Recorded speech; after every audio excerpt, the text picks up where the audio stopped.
Aspirasi masyarakat akibat dari perkembangan penanganan kasus dan itu menurunkan legitimasi polisi, mulai juga ada aspirasi yang mau mengevaluasi posisi polisi. Dan itu nanti akan kencang di tahun-tahun pemilu, di tahun-tahun politik gitu ya. Jadi selain kita harus menjaga polisinya juga independen, kita juga harus mendorong supaya pimpinan negara ini, presiden ya, sebagai atasan dari institusi kepolisian, Kapolri ya kan, dipilih orang yang memang sungguh-sungguh concern bener ya pada penegakan hukum ya, yang lebih humanis ya, yang lebih memperhatikan nasib rakyat, terutama rakyat yang rentan, yang miskin, perempuan, anak-anak begitu ya. Sambil kita dukung untuk kita sama-sama melawan para mafia yang menguasai jaringan kejahatan terhadap keadilan ini. Yang ini harus kita tanamkan bahwa Indonesia Police Force adalah apapun bahasanya nanti mendukung dan kemandirian Polri sesuai dengan maklumat yang pernah dimaklumatkan, kalau nggak salah, oleh Gus Dur, itu kemandirian Polri.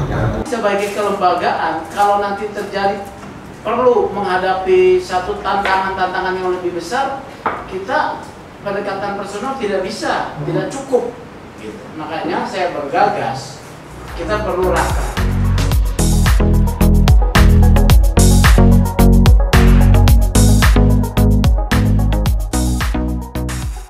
Alhamdulillah ya, puji Tuhan, IPW bisa mengadakan raker dan menghasilkan beberapa rekomendasi hasil raker lah ya. Satu, tentang perubahan anggaran dasar ya.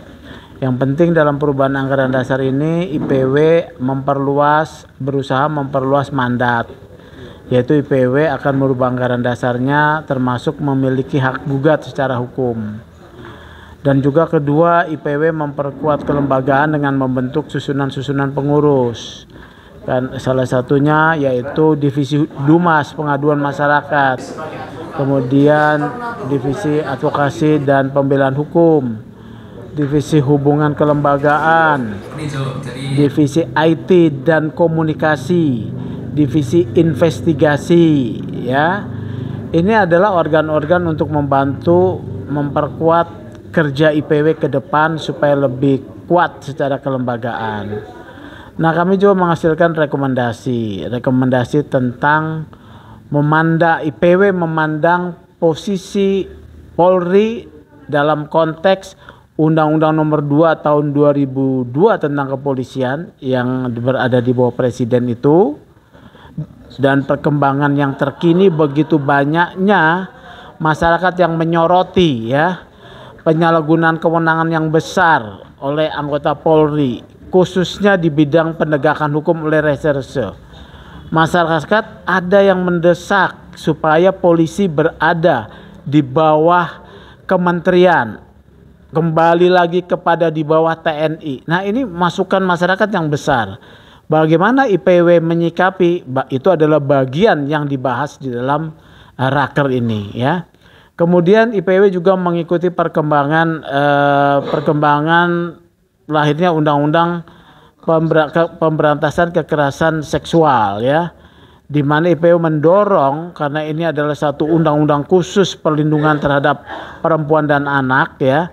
IPW mendorong pada tingkat Mabes Polri dibentuk Direktorat Tindak Pidana Kekerasan Perempuan dan Anak, supaya kebijakan perlindungan terhadap perempuan yang mengalami kekerasan hukum dan juga anak-anak itu mendapat kekhususan ya. Memang selama ini sudah ada di bawah Direktorat Tindak Pidana Umum, tapi IPW mendorong untuk lebih khusus lagi ya. Rekomendasi ketiga itu adalah soal pembenahan reserse. Karena reserse itu satu bidang satuan kerja yang banyak mendapatkan sorotan publik, penyalahgunaan kewenangan berpihak, kemudian menyembunyikan dokumen, menghilangkan alat bukti, terlibat dalam memeras pihak-pihak. Ini harus dibenahi ya. Bahkan yang keempat, ini ada istilahnya nih sebetulnya di pemilu 2024 IPW juga mendorong untuk polisi mengambil posisi yang independen, ya, tidak berpihak, ya. Yang selanjutnya adalah dalam rekomendasi ini soal mafia keadilan, ya. Mafia keadilan. Apa itu mafia keadilan, ya? Kalau mafia peradilan kan proses yang ketika sudah naik ke persidangan, ya.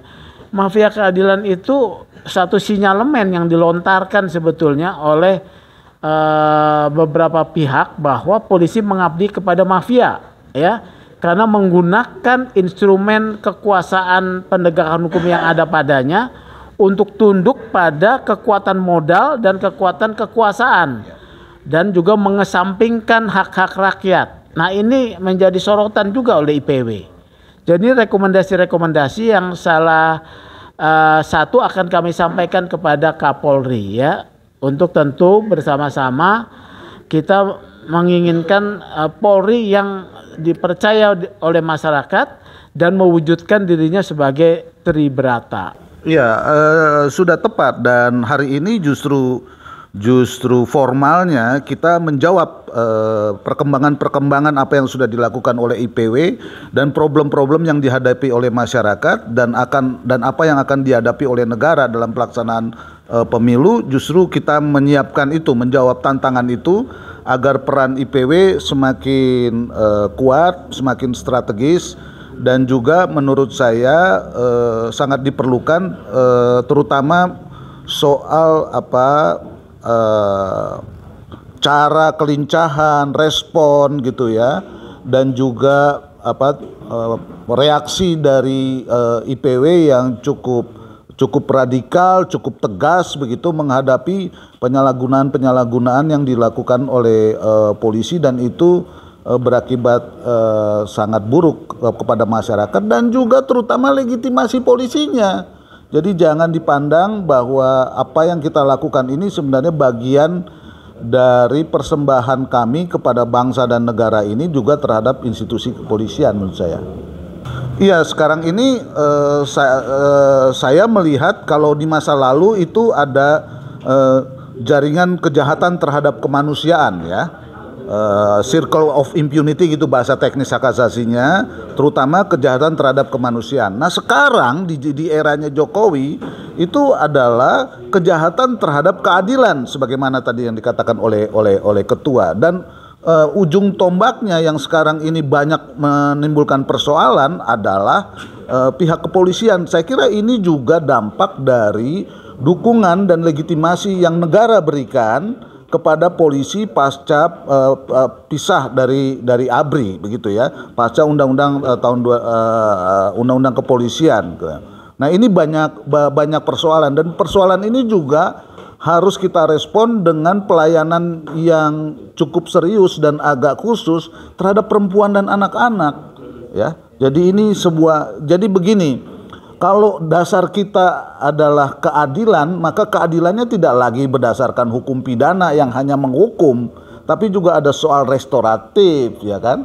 Ada soal juga perbaikan yang harus kita jalankan, bukan hanya sekedar membawa sebuah kasus ke pengadilan. Sementara sistem pengadilannya sendiri bermasalah gitu loh, akibat dari kalau kita ngomong peradilan kan terutama reserse ya, karena penyidikannya tertutup, belum lagi perilaku penyalahgunaan wewenang korupsi dan lain sebagainya, terutama juga bagaimana respon yang memunculkan banyak masalah cara polisi menangani kasus-kasus perempuan dan anak-anak, ya.